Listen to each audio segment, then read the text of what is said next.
Retrouvez Smart Money au cœur de Smart Future avec eToro, leader mondial des plateformes de trading social.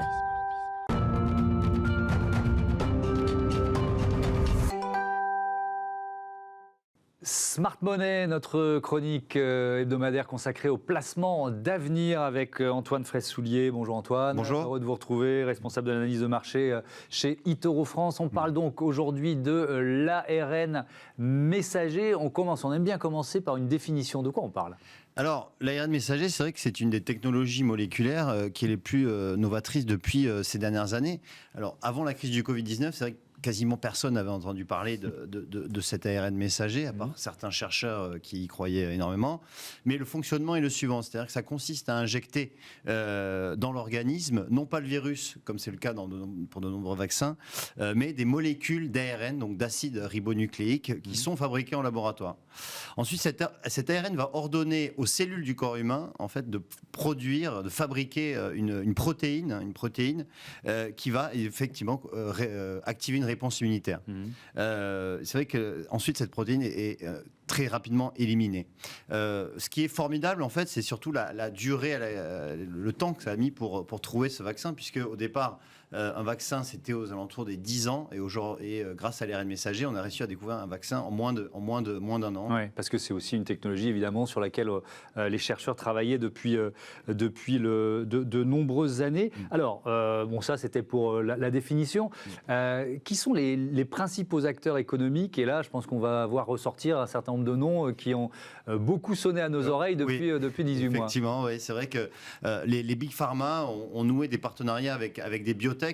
Et c'est vrai que la plus connue et celle dont tout le monde parle, c'est souvent Pfizer qui a noué un partenariat avec BioNTech, l'allemande, une biotech allemande, mais également le britannique GlaxoSmithKline qui a noué un partenariat avec CureVac. Est-ce qu'il y a eu dans ce secteur déjà des fusions ou des acquisitions importantes ? Oui. Alors c'est vrai que certaines big pharma qui ont été un peu à la traîne sur l'ARN messager viennent de récemment réaliser des acquisitions. C'est le cas notamment de Sanofi, le numéro 1 français, qui vient de faire 2 acquisitions très récentes pour l'équivalent d'à peu près 3,6 milliards d'euros dans des sociétés qui s'appellent Tidal Therapeutics et également Translate Bio. D'accord. Et Novartis aussi, qui est sur le marché ? Alors Novartis, c'est donc le concurrent suisse de Sanofi, qui est un peu à la traîne également et qui est dans des acquisitions prochaines selon sur. D'accord, donc c'est des annonces d'acquisition. On ne sait pas encore lesquelles, mais elles sont déjà d'ores et déjà annoncées par Novartis. Alors, c'est quoi l'état du marché aujourd'hui ?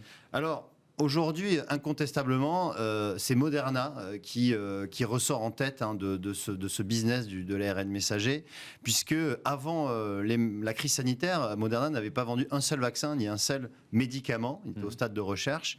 Et pour vous donner un ordre d'idée, l'action Moderna en bourse valait $20 à peu près en février 2020. Aujourd'hui, elle en vaut 400. Donc, on a vraiment une explosion du titre Moderna. 20 fois plus. 20 fois plus. C'est impressionnant. assez impressionnant. Ouais. Et puis, il y a également BioNTech, cette biotech allemande qui était encore inconnue du grand public, qui, elle, a multiplié par 10 son cours de bourse au Nasdaq. En revanche, les big pharma, elles, sont plutôt à la traîne, entre guillemets, parce que Pfizer, qui a quand même annoncé avoir fait plus de 15 milliards de recettes, enfin pour 2021, une estimation de 15 milliards de chiffre d'affaires lié juste au vaccin, distribution du vaccin, elle n'a pas vraiment varié depuis le début de la crise sanitaire. Le cours de bourse est à peu près on est à peu près au même niveau que depuis le début de la crise sanitaire. Oui. Pfizer qui a refusé des subventions américaines, parce que c'est aussi ça quand on parle souvent, et c'est vrai qu'il y a du scepticisme autour du vaccin, quand on dit ça a pris 1 an, c'est trop vite, etc. C'est aussi parce qu'il y a eu une manne d'argent, de subventions, d'investissements, notamment des États, pour permettre ce coup d'accélérateur. Pfizer, et c'était quoi leur politique par rapport à ça ? Pfizer, elle, a voulu plutôt garder les mains libres. Elle n'a accepté aucun financement, aucune subvention de la part de l'État américain, et a voulu vraiment garder les mains libres. D'ailleurs, c'est bien du rapport. Enfin, c'était une bonne idée, puisqu'en fait, ils ont pu élaborer ce vaccin en premier. Alors, quand on parle de l'ARN messager, là, on parle évidemment de la crise Covid, mais il y a d'autres utilisations possibles. Oui, évidemment. Alors, c'est vrai que le déclic, ça a été effectivement le vaccin contre le Covid-19, mais il y a également de gros potentiels pour le vaccin contre la grippe ou même le paludisme. Et puis, il y a aussi des produits thérapeutiques qui sont dans des domaines très variés, comme par exemple les cancers ou les maladies infectieuses ou les maladies auto-immunes.